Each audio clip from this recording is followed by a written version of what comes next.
Could the trade war between China and the US be easing? China has exempted some US imports from its 125% tariffs in a sign that Beijing is clearly worried about the impact of a trade war with the US. Now, don't forget, Washington has already admitted the current status quo is economically untenable. Josh Passmore is an investment director at Artemis. Josh, what do you make of this latest move by Beijing? Does this mean the trade war between the number one and number two economies in the world is finally coming to an end? Yes, it's been an interesting few weeks, hasn't it, to say the least. We've gone from reciprocal tariffs on the vast majority of the US's trading partners to a 90-day pause. That's likely a function of the bond market not behaving properly. China was carved out of that. We got up to 145% tariffs from the US. And as you say, there's been some positive noises out of Beijing, as well as from the US too, over the last few days. So yes, it looks like there is something of a thaw or detente in terms of trade relations between the two countries. But I think we can't underestimate the effect of tariffs of this magnitude, even if they are halved, for example, to something like 60 to 65%. This is what the US administration have been talking about over the last few days. That's still a very significant impact on what is a large imported base of goods from China to the US. Well, in light of what you've just said then, the markets, though, they've responded pretty positively across the globe. So are they wise to do so, considering the amount of U-turns as well we've heard from the Washington administration in the past few weeks? I think that's a really good question. So yes, there's definitely been something of a relief rally. That's partly to do with comments on trade, but I think also it's to do with Trump's comments confirming that he is not planning to fire the chair of the Federal Reserve. I think by any measure, despite some thawing in the last few days, uncertainty remains very high.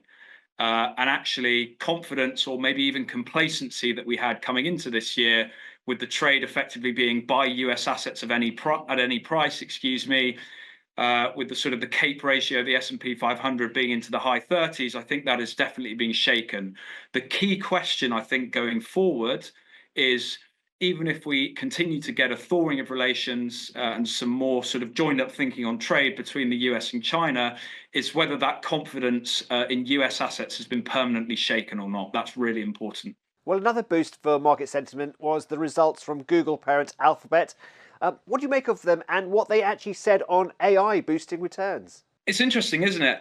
So pretty good results, I think, much better than feared. So double-digit growth in both earnings and revenues. AI overviews driving engagement on search. I think that sort of assuaged fears that the likes of ChatGPT and Grok might be eating Google's lunch, and actually maybe less of a hit to ad spending than expected as well, given some of the Chinese e-commerce platforms are understandably rolling back spending there. That's all good, but I think there are a few other points to consider. Firstly, that guidance is very challenging to give. I don't think we can be overly critical of that. Secondly, that capital intensity has increased. This is not just a Google phenomenon, but sort of the Mag 7, etc. in general. So management have reiterated guidance for $75 billion of capex this year. And the elephant in the room, if you will, is the regulatory issues as well. So the fact that antitrust fines are probably on the way, and then also, could Google be forced to sell search? That's a significant risk going forward. Now, away from all of this, we had UK retail sales data today, and there was an unexpected jump in March. What's going on? Yes, so it's the third month in a row where retail sales growth has been positive. Yes, it seems pretty unexpected at the moment. There's been a few blips in the last few months. Confidence has, I think, understandably declined.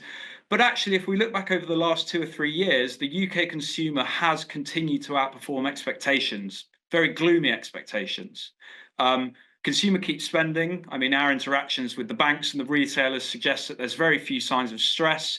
The savings ratio is pretty high at about 12%. And in the region of £100 billion has gone into cash ISAs over the last couple of years. So there's a big cash buffer. Consumer balance sheets, or household balance sheets, if you will, are in much better state than the government's.